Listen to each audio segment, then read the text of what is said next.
जय श्री राम। शीघ्र ही हमारा सनातन धर्म का नववर्ष आने को है, या हम कहें कि सृष्टि का नववर्ष आने को है। क्योंकि जो सनातन है ना, वो सृष्टि का धर्म है, वो मानवता का धर्म है। किसी जाति विशेष का, किसी वर्ग विशेष का, किसी देश विशेष का धर्म नहीं है। सनातन की जो मान्यताएं हैं वो विश्व के कल्याण के लिए है, वो प्रकृति की समरसता के लिए है। ये दुर्भाग्य है कि हम लोग गुलामी के प्रतीक 1 जनवरी को अपना नववर्ष मनाते हैं, और वो भी कैसे मनाते हैं। इस नववर्ष को मनाने वाले 99% लोग 31 दिसंबर को पूरी रात जागरण करते हैं।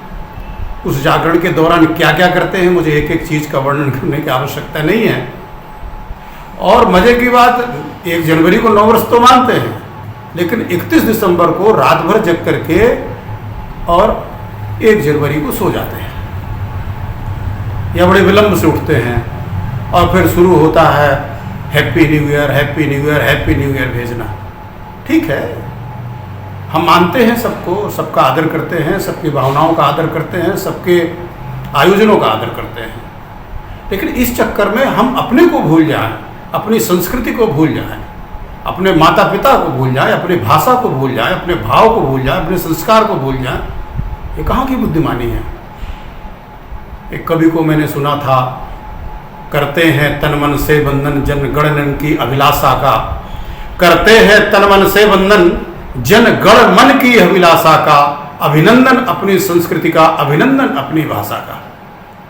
तो हमें अपने नववर्ष का अभिनंदन करना है। जो हमारा नववर्ष आ रहा है, जिसे हम 9 संवत्सर कहते हैं, विक्रमी संवत, जिसका प्रारंभ सृष्टि रचना के प्रथम दिवस, जिस दिन ये मानव सृष्टि रची गई है, उसके प्रथम दिवस का वो दिन है जो आज से 1,96,08,53,000 और 123 वर्ष पूर्व घटना घटित हुई थी।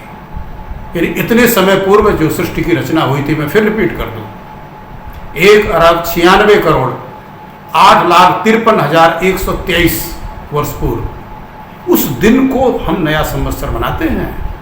नया संवत्सर, हमारा नया वर्ष, उस शुभ घड़ी का प्रतीक है। और वास्तव में कोई भी कार्य का प्रारंभ, कोई भी आयोजन, कोई भी उत्सव शुभ मुहूर्त में ही मनाया जाना चाहिए, शुभ तिथि को ही मनाया जाना चाहिए। उससे कल्याणकारी घटनाओं का स्मरण होना चाहिए, यानी उस दिवस कल्याणकारी घटनाएं हुई हों, सृष्टि के लिए, मानवता के लिए, प्रकृति के लिए, और हम सब सनातनियों के लिए। वो दिन हमारा 9 संवत्सर है। यह दिन शक्ति की भक्ति का दिन है, यानी 9 दुर्गा की उपासना हम लोग करते हैं। 9 दिन तक शक्ति की भक्ति करते हैं। मान लो दुर्गा शक्ति की प्रतीक है, और श्रुति कहती है कि बलम उपासो, बल की उपासना करिए। क्यों?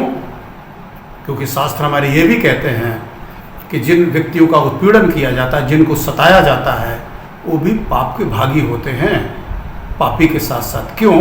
क्योंकि हम अपनी कमजोरी से, हम अपनी निर्बलता से उस व्यक्ति को, उस दुष्ट को, उस धूर्त को इस बात के लिए उकसाते हैं कि आप मेरे साथ अत्याचार कर सकते हो, क्योंकि मैं कमजोर हूं। इसलिए इस कमजोरी को दूर करना है, और उस कमजोरी को दूर करने के लिए हमारे शास्त्र, हमारी श्रुति, हमारे वेद कहते हैं बलम उपासो, बल की उपासना करिए। तो ये जो हमारा 9 संवत्सर है, उसी दिन से हम लोग शक्ति की भक्ति करना शुरू करते हैं, यानी माँ दुर्गा की उपासना शुरू करते हैं। तरह तरह से लोग कलश स्थापना करते हैं। 9 दिन तक दुर्गा सप्तशती का पाठ होता है, विभिन्न प्रकार के पूजन होते हैं, मूर्तियों की स्थापना होती है, और अधिकांश लोग तो श्री रामचरितमानस का पाठ करते हैं। उसमें 9 पारायण है, 9वां पारायण है, यानी 9 दिवस का पूरा कोर्स है। मास पारायण भी है, 9वां पारायण भी है। रामचरितमानस का क्यों? क्योंकि भैया इनके अंतिम दिवस भगवान श्री राम का राज्याभिषेक हुआ था। लंका से रावण का वध करके प्रभु राम, माँ जानकी, लक्ष्मण और हनुमान, अंगद, सुग्रीव, विभीषण समेत आए थे अयोध्या, और इस प्रथम दिवस को भगवान श्री राम का राज्याभिषेक हुआ था। इसलिए उनके कीर्ति, उनके स्मरण के रूप ही गई बाबा तुलसीदास जी द्वारा रचित रामचरितमानस का हम लोग पाठ करते हैं। ये विक्रमी संवत का पहला दिन है। कोई संवत प्रारंभ कैसे होता है, इसको संवत्सर क्यों कहा जाए, संवत क्यों कहा जाए, विक्रमी संवत क्यों कहा जाए। हमारे यहाँ जो प्राचीन परंपरा थी वो ये थी कि यदि कोई अपने नाम से संवत प्रारंभ करना चाहता है, जैसे कई संवत है, शक संवत है, मालो संवत है, शालिवाहन संवत है, विक्रमी संवत है, युधिष्ठिर संवत है, तो उसके लिए ये मान्यता थी शास्त्र में कि यदि कोई राजा लोग ही ये कार्य करते थे, महाराजा लोग ही ये कार्य करते थे, किसी संवत का प्रारंभ करना चाहते हैं तो उसकी कुछ शर्तें थी कि उसके राज्य में कोई चोर नहीं होना चाहिए, कोई अपराधी नहीं होना चाहिए, कोई भिखारी नहीं होना चाहिए और कोई ऋणी नहीं होना चाहिए, और उस सम्राट को चक्रवर्ती सम्राट होना चाहिए। तो इस दिन हमारे महान सम्राट विक्रमादित्य ने अपने राज्य की जनता को ऋण विहीन किया था। कोई कर्जदार नहीं था उनके राज्य में, राज्य का कर्जदार तो था ही नहीं, लेकिन आपस में महाजनों का या अन्य किसी से लेन देन का ऋण किसी के पास नहीं था। मुझे स्मरण हो रहा है हमारे पूर्व प्रधानमंत्री मुरारजी देसाई जी का एक कथन कि किसी ने उनको 1 जनवरी को 9 वर्ष की शुभकामना दी। मुरारजी ने कहा कि मेरे देश का सम्मान वीर विक्रमी 9 संवत्सर से होता है, 1 जनवरी तो गुलामी की दास्तान है, ये हमारे पूर्व प्रधानमंत्री जी ने कहा। तो जैसा मैं कह रहा था कि इस संवत का प्रारंभ इस तरह से, और ये प्रारंभ क्यों किया गया, शकों पर विजय के उपलक्ष्य में। उन्होंने 75 शक राजा, जो छोटे छोटे राजा थे, उनसे विजय प्राप्त की थी। इस तिथि को अन्य बहुत सी महत्वपूर्ण घटनाएं घटी। मैंने एक बार और अपने एक वीडियो में कहा था कि कोई तिथि जब महत्वपूर्ण होती है तो उस दिवस कई घटनाएं होती हैं। जैसे सिख परंपरा के द्वितीय गुरु अंगद देव जी का भी इसी दिन प्राकट उत्सव है।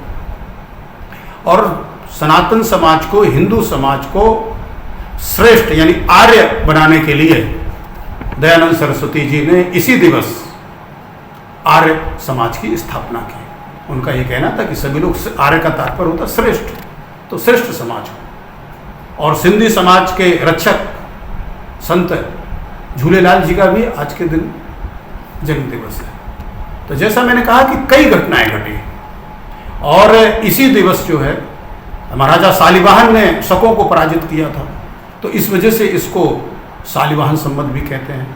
और जैसा मैंने कहा कि चूंकि सृष्टि प्रारंभ हुई थी इस दिन, इसलिए इसका युगाब्द संवत भी नाम है, चूंकि इस दिन से युग का प्रारंभ हुआ था, ये प्रथम दिन है। और महाराजा युधिष्ठिर ने महाभारत का युद्ध जीतने के बाद इसी दिवस महाराजा युधिष्ठिर का राज्याभिषेक किया गया था। उन्होंने भी राजसूय यज्ञ करके, अश्वमेध यज्ञ करके उन्होंने भी युधिष्ठिर संवत का प्रारंभ किया था। प्रकृति की दृष्टि से अगर हम देखें तो ये वसंत ऋतु के आगमन का, उनके आरंभ का दिन होता है।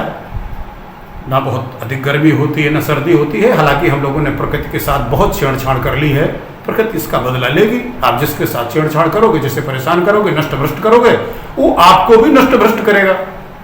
तो अब उतना ज़्यादा मनोरम दृश्य तो नहीं दिखता, लेकिन फिर भी बहुत सी ऐसी घटनाएं हैं जो सुंदर दिखती हैं। जैसा मैंने कहा कि वसंत ऋतु, जिसमें ना अधिक सर्दी ना गर्मी, ये होता था। उल्लास, उमंग, खुशी छा जाती है, पुष्प खिलते हैं चारों तरफ। जो है अभी होलिका का त्यौहार हुआ है, टेसू के फूल, अब जैसा मैंने कहा दुर्भाग्य से अब पेड़ पौधे उस तरह के कम हो रहे हैं, फुलवारियाँ कम हो रही हैं, लेकिन जो भी है वो इसी समय पे पुष्पित और पल्लवित होती हैं। चारों तरफ उमंग और उल्लास और खुशी का वातावरण दिखाई देता है वसंत ऋतु के कारण। और किसानों की, जो हमारा देश कृषि प्रधान देश रहा है, अभी भी करीब मैं वैसे तो कहूँ कि 70% लोग कृषि पर आधारित हैं, जो स्वयं कृषि नहीं करते हैं, कृषि के उपकरणों के उत्पादन से जुड़े हुए हैं, कृषि और खेती की मजदूरी से जुड़े हुए हैं, और कहीं से जुड़े हों ना जुड़े हों, लेकिन भोजन से तो सभी जुड़े हुए हैं। तो इस समय तक किसानों की फसल पक जाती है, लहलहाती हुई फसल पक जाती है विभिन्न प्रकार की, और वो धन का आगमन प्रारंभ हो जाता है। नक्षत्रों की भी विशेष स्थिति इस समय होती है, क्योंकि भगवान सूर्य, जो 9 ग्रह, 9 राशियां हैं, उन राशियों पर 12 जो राशियां हैं, उन राशियों पर भ्रमण करते हैं। और इसी 9 संवत्सर के दिन सूर्य भगवान अपने चक्र की प्रथम राशि यानी मेष राशि की ओर जो है कदम बढ़ाते हैं। और मालव संवत का प्रारंभ भी इसी पे हुआ।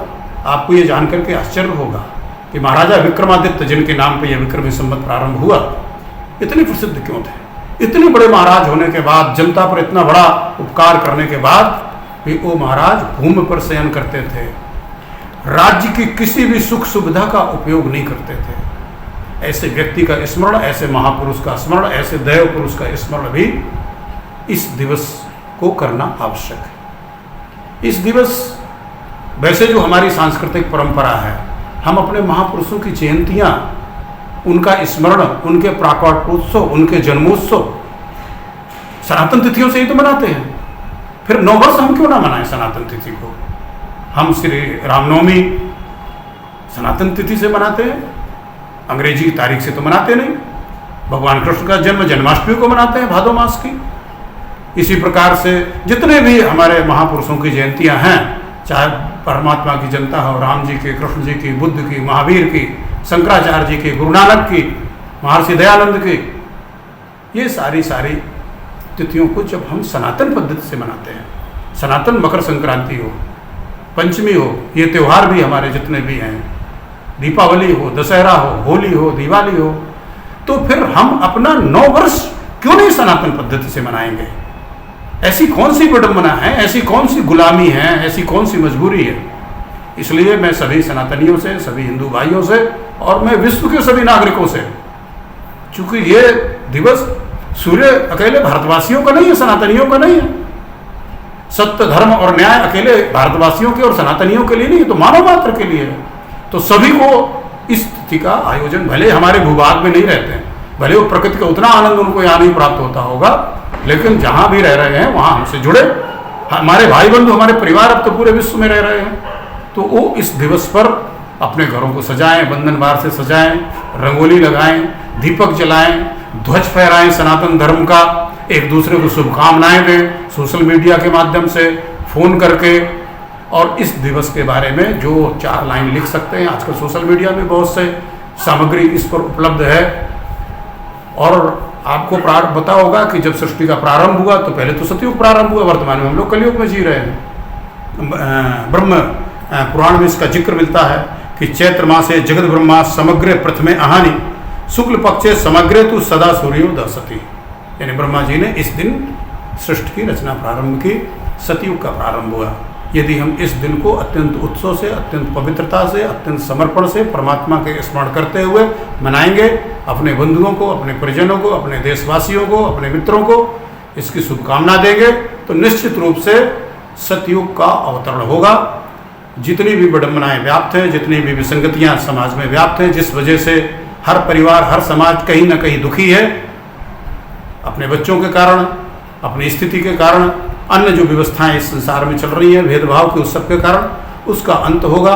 एक मत होकर के यदि लोग ऐसा संकल्प लेंगे सत्य धर्म की उपासना का, हमारे इस सनातन संवत्सर को मनाने का, और सनातन के अन्य जो मान बिंदु हैं उन सबके सम्मान का, उन सबके अनुकरण का, शिखा धारण करने का, मस्तक पर तिलक लगाने का, यज्ञोपवीत पहनने का, सबके लिए अनुमन्य है ये। इसमें किसी को कोई कुतर्क करता है तो आप उसको जवाब दे सकते हैं या मेरे सामने प्रस्तुत कर सकते हैं। प्रगति के सोपान सबके लिए खुले हैं। हमारी संस्कृति ऐसी है, सबको उठने का मौका है, सबको ऊपर आने का मौका है। ये दुर्भाग्य है कि हम लोगों को विशेष रूप से कुछ व्यवस्थाएं दे करके उनको नीचे रखना चाहते हैं। ये बहुत बड़ी साजिश है। ऐसे लोगों को इस तरह की मुफ्त की रेवड़ियों और इस तरह के जो है अनावश्यक सुविधाओं के प्रति सावधान होना चाहिए। मैं एक छोटा सा उदाहरण बता दूं कि यदि आप दाहिने हाथ से काम करते हैं, राइट हैंडर हैं, तो आपका बायां हाथ कमजोर होता है। क्यों कमजोर होता है? क्योंकि आपने इससे चुनौतियां स्वीकार नहीं की, आपने चैलेंज स्वीकार नहीं किए। इसलिए यदि कोई व्यक्ति आपका अन्यथा प्रोटेक्शन करता है, माता पिता को भी, बच्चों को उतने सपोर्ट करिए जितना अति आवश्यक है उसके लिए। उसके मान सम्मान जान पर कोई बात ना आने पाए। शेष जिसे कहते हैं ना, आप अगर बरगद बनोगे तो आपके नीचे कोई वृक्ष पुष्पित पल्लवित नहीं हो पाएगा।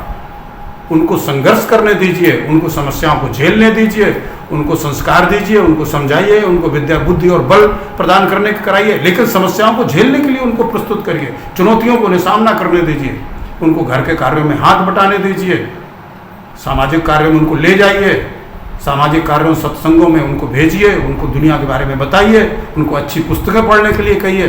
अच्छे गुरु आजकल यूट्यूब में अच्छे अच्छे लोग हैं, अच्छी अच्छी बातें कहते हैं, उनके बारे में उनको बताइए। हमारे ग्रंथ है श्री रामचरितमानस, श्रीमद् भगवद गीता, उनको पढ़ाइए, नहीं पढ़ते तो पढ़ करके सुनाइए और समझाइए। इस अवसर पर मैं आप सबसे पुनः हाथ जोड़ करके निवेदन करता हूँ कि इस संवत्सर को आप विश्वव्यापी बनाइए। लोग 1 जनवरी मनाना भूल जाएं एक तरह से, और सबको शुभकामनाएं दीजिए मेरी तरफ से। इस नव संवत्सर की पूर्व संध्या को आप सभी बंधुओं को, आप सभी सनातनियों को, आप सभी भारतवासियों को, विश्व के संपूर्ण मानवता के लिए शुभकामना। जय हिंद, जय भारत, जय श्री राम।